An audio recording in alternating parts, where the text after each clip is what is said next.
Welcome back to another episode of FPO&G, Financial Planning for Oil and Gas Professionals. This week, we're doing part 2 of the Planning for an Inheritance episode. Last week, we talked about it from the point of view of the inheritor, things that person needs to consider. But what about the grantor, the person making the inheritance? And of course, it'll be some of the similar things we talked about, but also just from a different vantage point. Because, a lot of our clients are probably going to be in both of these seats where they will be clients and prospects, inheritor at one point and a grantor at the other. So really kind of tackling these topics from both points of views is valuable to all of our demographics. So Justin, where do you want to start this conversation? Maybe we need to bridge the gap a little bit. So being an inheritor has so many different planning considerations. And then, being a grantor just has a ton of family responsibilities, a ton of family ramifications and planning topics that come up.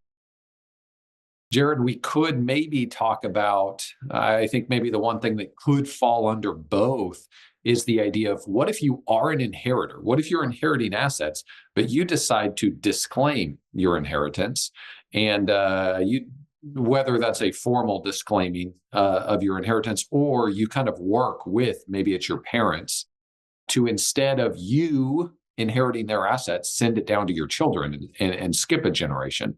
And there's a lot of different ways that you could technically do that. Jared, should we kind of touch on that quickly before diving into kind of other grantor issues? I think that's a great kind of place because it segues the conversation a little bit. But yeah, I think you're touching on something important, right? If you are a grantor making potential future inheritances, depending on where you are in that income spectrum, and a lot of these same principles we'll talk about apply, but if you are going to be in a position of being a grantor and you're also an inheritor, there's a big question of, hey, do I need to inherit these assets? Is it optimal for me to inherit these assets I have coming to me, right? If you're a family retiring with $10 to $20 million, and you live below your means, there's definitely a decent probability of having a taxable estate, by end of life if you don't do anything. And so compounding that doesn't really benefit you and adding more assets to consider into the mix. So Justin, you're talking about disclaiming, but I think it's worth, you kind of touched on this. There's a proactive disclaiming, and then there's kind of a reactive disclaiming. So proactive disclaiming would be acknowledging this reality and maybe having a conversation with family members who you're going to inherit assets from and deciding, hey, I don't know if it makes sense for me to inherit the assets, and figuring out, okay, what entities do we need to set up? What beneficiaries actually need to get this, and make sure there's kind of a conversation and alignment on that point. And reactive disclaiming, I would say, is, there is a formal process you can go through after the estate has become live and they're trying to distribute assets, where you could disclaim, but I would say that's a suboptimal way if you're going to disclaim assets, because then the estate plan is already memorialized and you don't really have any control or conversation or get to do any proactive planning to decide, okay, I want to disclaim these assets, but here's who I want them to go to. You don't have that option because, the estate plan has already been set in stone at that point.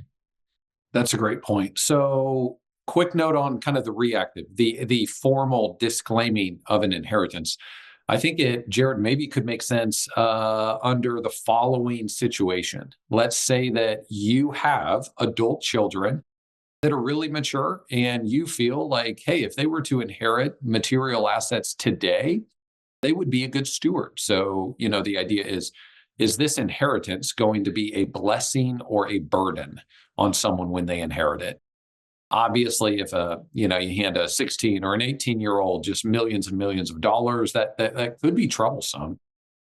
But if they are 31 and they're doing well, and they probably could handle this well, that could be an area where if you need to disclaim an inheritance and it passes down to them, that could be a good thing.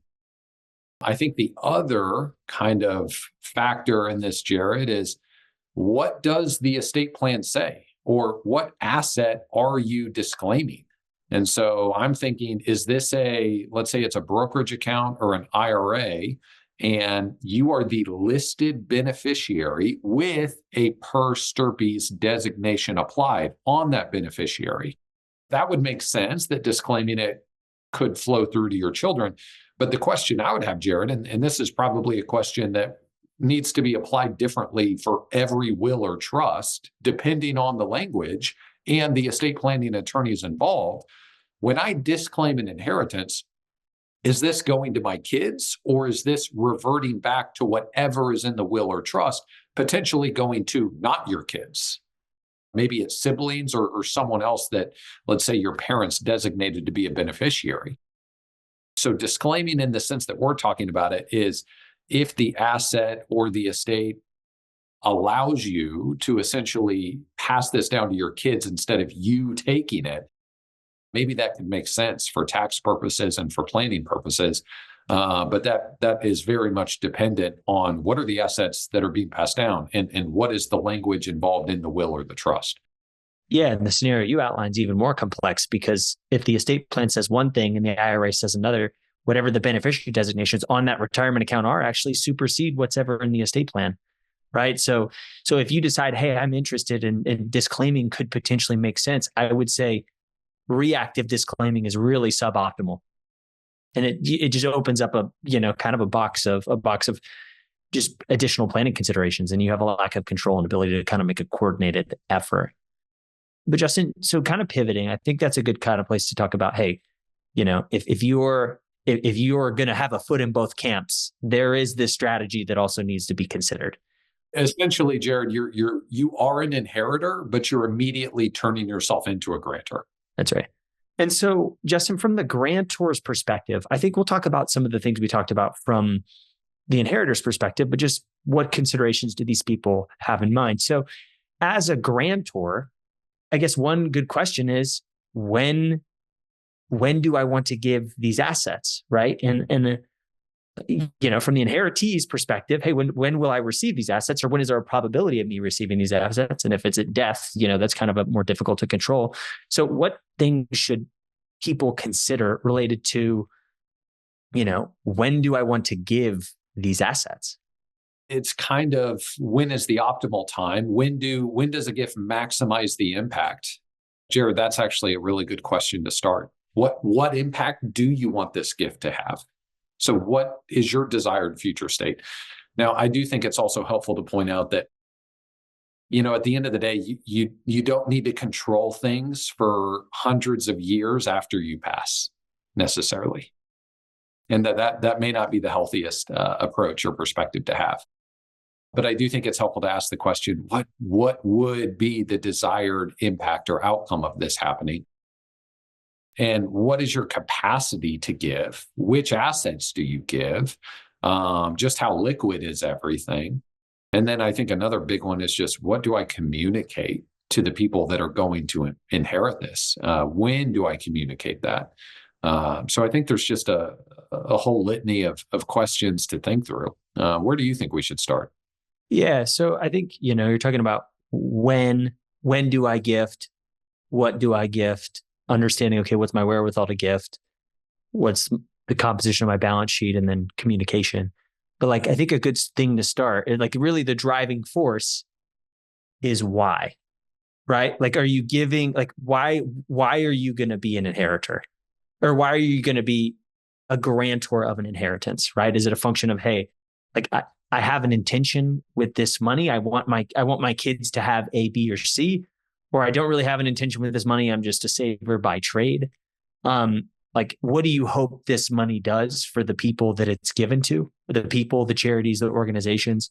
And then thinking through, okay, hey, what's the optimal time to do that? But I think before you could say, hey, when do I give these assets? I think a goal is, what am I trying to accomplish, right? Is it legacy? Is it impact? Is it, hey, I know my kids are going to have substantial inheritance later on, so I want to kind of give them a test drive and practice at being an inheritor, right? There's a bunch of different things that motivate us to give money. And so kind of identifying that, I think, is a huge, really an important starting point that really kind of helps us answer all of the subsequent questions. But I think we'd be remiss if we didn't start there and say, hey, if you're making a gift, why are you making a gift? And right, I would say, hey, if you have a good understanding of your financial plan that you're going to outlive your assets, you're not really making a gift because you will, because it passes after you your assets pass away after you pass on. But you are making a gift. You are making a decision, right? That in and of itself is a decision. So thinking about why am I making that decision, I think is a really good starting point. That's a great point. So I think, Justin, I love, let's start with when, right? So you've decided why. Hey, I want to give my kids a chance.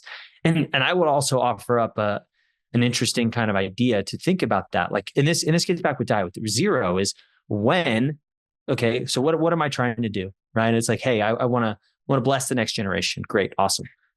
When does that mean I make the gift? And we talked about this in die with zero, but the average inheritance age is late 50s, right? And at that point, I have a good understanding of my financial position, right? Like I've bought my first home, I've bought my second home, I've got the kids through probably most of their schooling, right? The impact that it's going to have on me is exponentially less than it would be if I inherited the money in 30 or 40 or 50. I call this idea impact arbitrage, where the same input has a disproportional output. So let me give you a couple of examples of that. So one is if I get $100,000 at age 30, it's exponentially more valuable than if I get $100,000 at age 60, right? Just because it's a percentage of my net worth and my trajectory, it's a higher impact asset, and my future outlays are way higher. Probably a higher impact than 400,000 at age 60. A less amount at 30 is probably a higher impact than a greater amount later. Yeah, that's exactly right. And the other, like the way I came to think about this idea of impact arbitrage was thinking about calling your grandparents, right? So like think about the idea of calling your grandparents. If you call your grandparents, it's 30 minutes of your time, let's say, and you have a 30-minute conversation. The impact to your grandparent, I mean, that'll make their day, right? Like the fact that I could spend 30 minutes of my time to potentially make somebody's day, it's like, wow, it only costs 30 minutes, but there's way more than 30 minutes of benefit. So playing the impact arbitrage game of thinking of, hey, what gifts of time, of money can I make early on have a disproportional benefit? And so I think between die with zero and this, when do I want to give the assets? I think we would kind of be advocates of sooner, assuming you have the correct framework, rules, and a good understanding of kind of where your kids are at and what they need. Death is arbitrary, right? And you have no control over that. So I would say, hey, be a little more proactive in that, especially if your goal is blessing the next generation. I think, there's a little impact arbitrage to be had by maybe moving some of those gifts earlier on. It's also interesting, Jared, just how tailored and unique this needs to be for every family, because there are also cases where the opposite is true. And that, hey, maybe getting any amount of money at 25 could impact arbitrage in a negative way compared to getting an amount of assets at age 40 after you have had to figure some things out. And so it's just incredible that both cases could be a good or bad thing depending on the people involved. And just a question for you is you're a person with 3 kids. Do you think, and all your kids are different, do you recommend doing something similar for every kid, or does it feel unfair to do different things for different kids in light of them being in different spots? How do you kind of think about that, having multiple kids? Great question. I have heard it said that it is okay to do different things, and the best way to handle that and manage that is to be upfront and tell the people involved.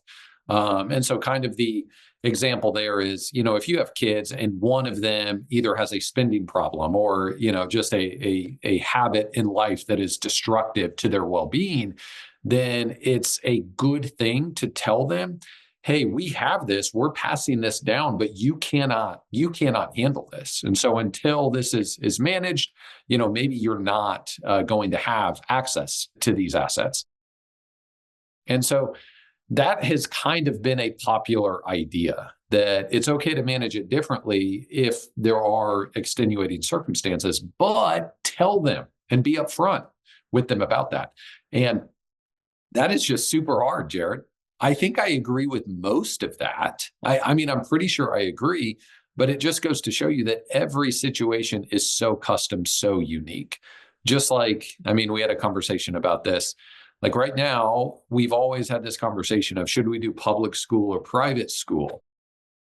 And when our kids were babies or before we had kids, Jared, it's a theoretical discussion. And we're just mapping out the pros and cons in theory. And then practice comes and it's like, okay, well, our kids are very different from each other. And right now, in this season of life, it makes sense for two of them to be at a public school and for one of them to be at a private school. And so sometimes you kind of draw things out in theory, and then life is not always as like super clear as your theoretical discussions. And so, I think my answer to that is I don't totally know, but I know my kids are so different from each other. And so I am expecting that, there will need to be some different tailoring according to what's in their best interests. Yeah. And I think communication is such a key thing. Cause getting back to when do you give? It's a function of what are you solving for and who is getting it. Right. And depending on your answers to those two questions, you might arrive at different conclusions with each of the kids. But I think, it doesn't necessarily have to be equal. And I it's all theoretical for me because I have one kid at this point. So rubber will meet the road later on, but just understanding, hey, communication is key. And, different kids have different needs, but making sure they're in tune and aware of that and acknowledging that reality, I think is a good place to start. So Justin, how should grantors or people making inheritances think about what to give? I think a big part of the what is simply the tax equation and the timeline of when assets are taxed. And so, if we kind of speak in order of priority, the biggest thing to think through is, do you have a taxable estate? Well, right now that's $29 million. As we've discussed on this podcast, that is probably going to come down in future years. If we go back to the 2016 election, the kind of policy agenda had Hillary won, that was let's take the estate tax exemption to maybe 3 to 5 million. And so right now we're at 29 million. That gives you an idea of just how wildly different estate tax exemption levels can go based on, what is prevailing sentiment and who wins elections and stuff like that. So, I mentioned that to say that's item number one. If you have $40 million today, you have an estate tax issue. But if you have $15 million today, you very well may have an estate tax situation in the future.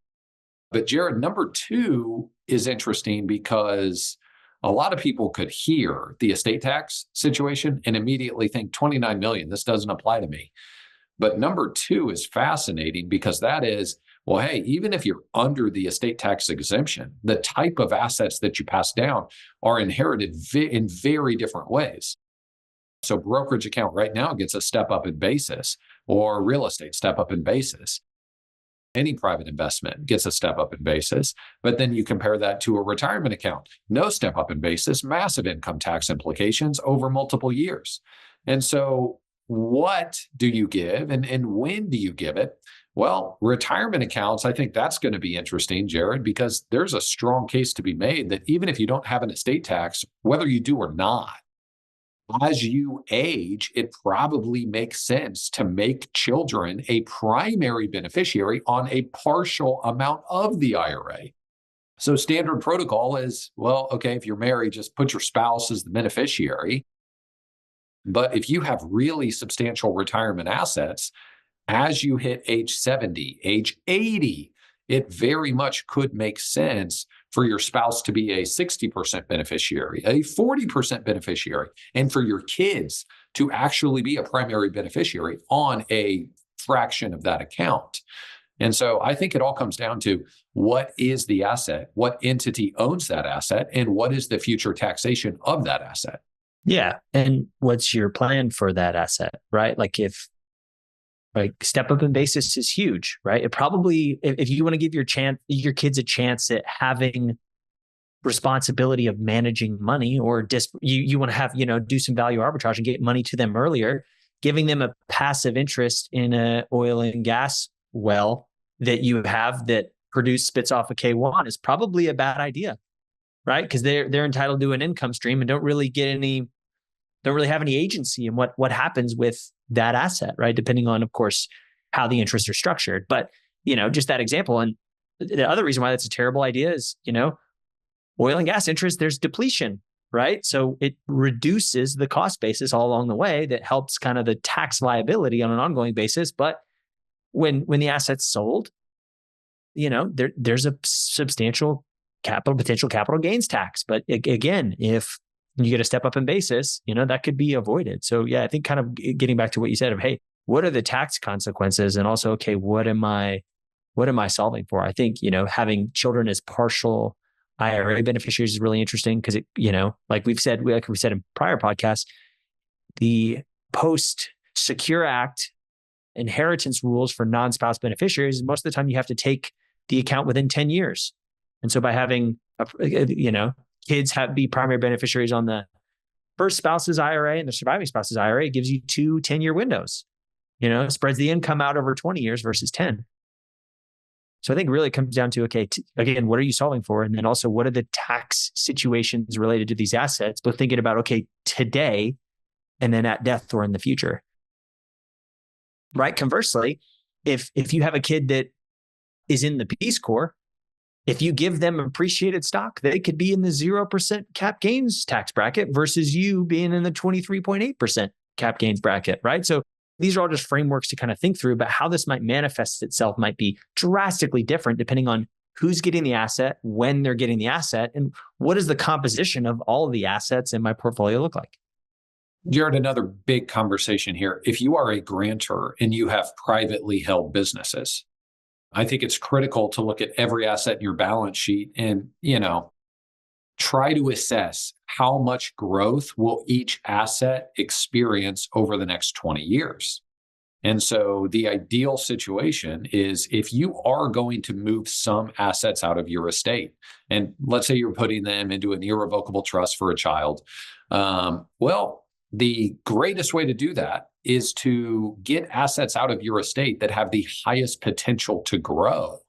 The most famous example of this that's probably ever been done is Sam Walton and Walmart. And so it's kind of become a famous estate planning case study. Also super interesting. So Sam Walton founded Walmart, started Walmart. Obviously, he became the wealthiest person in the world. And then multiple children are some of the wealthiest people in the world. He got the idea, Jared, to remove his Walmart stock from his estate super early. He got that idea from his father-in-law. And so he essentially put an enormous amount of his stake in, I'm going to say Walmart, but Jared, I want to say it was even before Walmart was named Walmart. And so he essentially put all of his business interests in trusts, irrevocable trusts outside of his estate. So all of that growth, tens of billions of dollars, it occurred outside of the estate, which meant that there was no estate tax on those holdings. And so I'm sure he still had an estate tax because at the end of the day, you can't get everything out of your name when you're, making billions of dollars. But the lesson in there is understand everything in your balance sheet.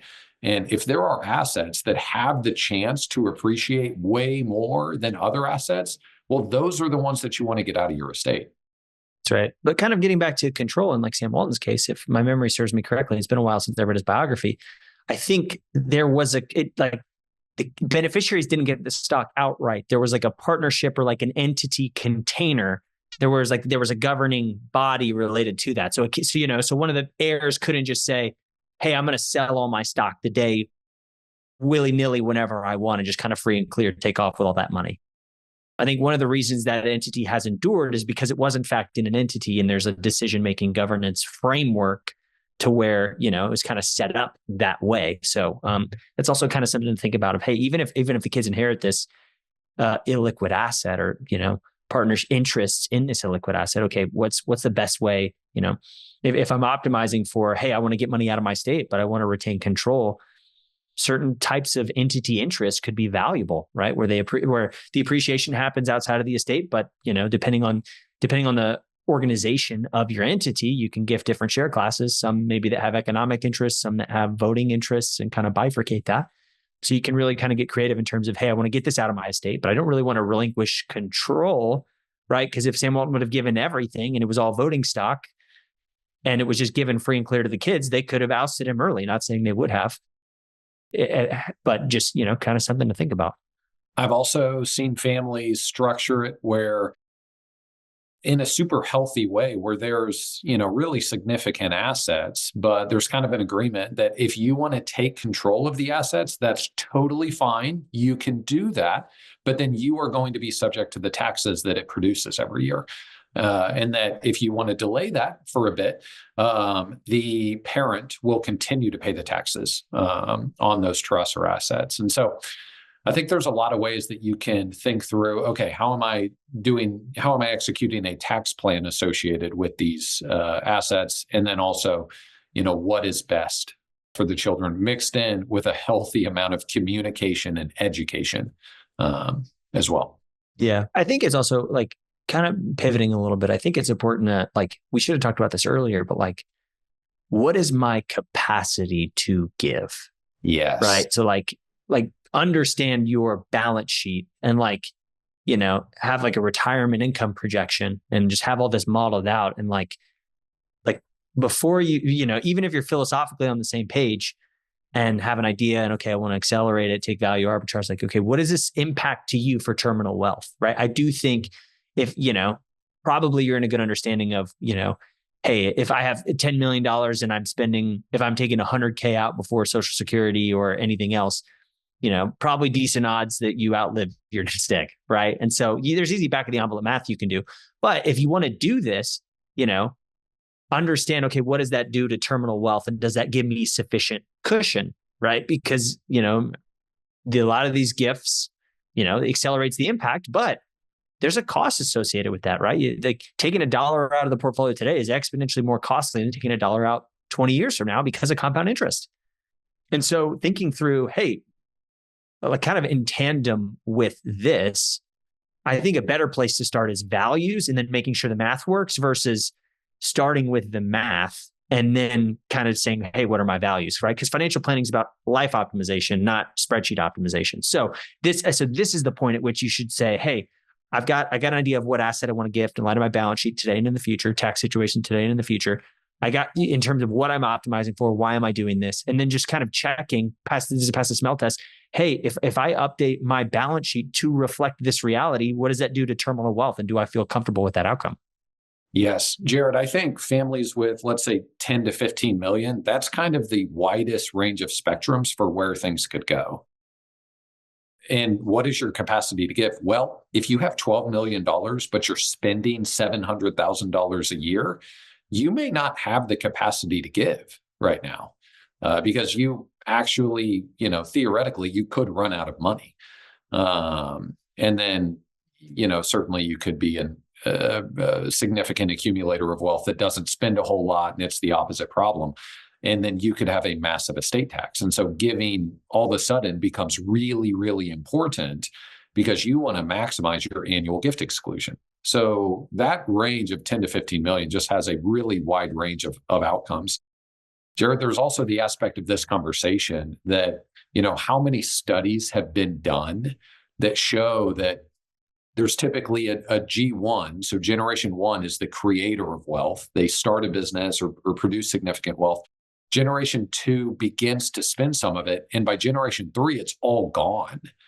And so there's also the education component of how do you train up heirs that will be a good steward and will manage this well? How do you buck the trend so that you are not part of that statistic? Yeah. I mean, but it kind of gets back to, right, giving them practice, right? If you have no conversations with your kids and then they inherit $2.5 million each at age 60, I think one of two things is going to happen. They're either going to spend it because they got it, or they're going to be kind of paralyzed and want to steward it well, but not have a clear understanding of what it's intended for and kind of get almost paralyzed in that. So I think practicing that and giving them chances to kind of implement money that's been gifted to them, I think is a great opportunity. I think annual gift exclusions are huge, right? Justin, kind of like what you're talking about. To be precise, there's a certain amount of money that you can gift to someone that's excluded from having to file a return related to that and using up some of your exemptions. So Justin said there's a $23 million exemption, but if I were to give $100,000 to a child of mine, that would go against a part of my exclusion. So I now couldn't gift the full amount. It'd be reduced because I'm making gifts throughout my life to kind of prevent somebody from double dipping of, hey, I'm going to gift during my life and at the end of my life. The IRS kind of aggregates all that, but there's an annual gift exclusion, which basically says that limit is 18,000 in 2024. So that means you can give up to 18,000 and it's a non-reportable event, i.e. you get to gift that amount and it's not reportable to the IRS. So you don't use any of your exclusion, but it's per person per year. So what that means is if my son Ellis is now an adult and he's married and has a spouse, I could give 18,000 to Ellis. I could give $18,000 to his spouse. Aaron could give $18,000 to Ellis and $18,000 to his spouse. So, household to household, the transfer is, 72,000, right? Of course, there's a lot of contingencies of, okay, how comfortable am I with giving it to, family in-laws? And then, okay, but again, just I'd be remiss if we didn't talk about the mechanics of the annual gift exclusion. And hey, this is a great opportunity in a low stakes way without using any of your exemption to just, try to make gifts. And, if you think you might have a taxable estate today or in the future, because your assets are going up or because estate exemption is going down, this is a great way to kind of begin to build that muscle of getting money out of your estate and just seeing how the next generation kind of manages it, assuming your balance sheet can handle it. Absolutely. Another case study. So we mentioned the idea of disclaiming an inheritance, or maybe it's done in a formal process proactively and there's a generation skipping trust. Jared, there will be a lot of people who inherit assets. And again, the median age you inherit assets is about 59, 60 years old. There's going to be a lot of people that inherit assets that don't need the assets. So that is kind of a built-in situation where there could be, lots of different gifts to children, lots of different test runs to get them comfortable with that. And this sounds super plain. It sounds super vanilla, almost so simple that it's stupid to even mention. Jared, I think it's really helpful to teach kids that idea. Teach kids the idea that every study that's ever been done shows that on average, the third generation is the one that spends all of the money and it's all gone, even if it is hundreds of millions of dollars. And so I think it's just really helpful just to bring kids into that and to teach them and to tell them that, hey, it's really a noble thing to be a good steward and to be someone who can inherit assets and govern them well and pass them down well.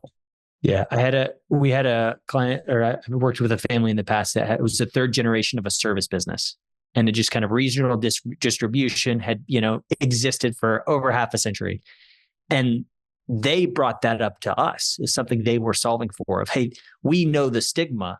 And it was like almost fuel for them, right? And they kind of like took the understanding of that reality and used it to say, hey, what if we not only went backwards, but we're the best generation ever in terms of what could happen with the business? And like, I think just acknowledging that reality and taking ownership of that reality is like, wow, it's just kind of rocket fuel a little bit. So Justin, but you're talking about something important, which I think is kind of where I think a good last place to kind of stop before we land the plane is, okay, so what do I communicate to heirs and at what point? This is loaded, Jared.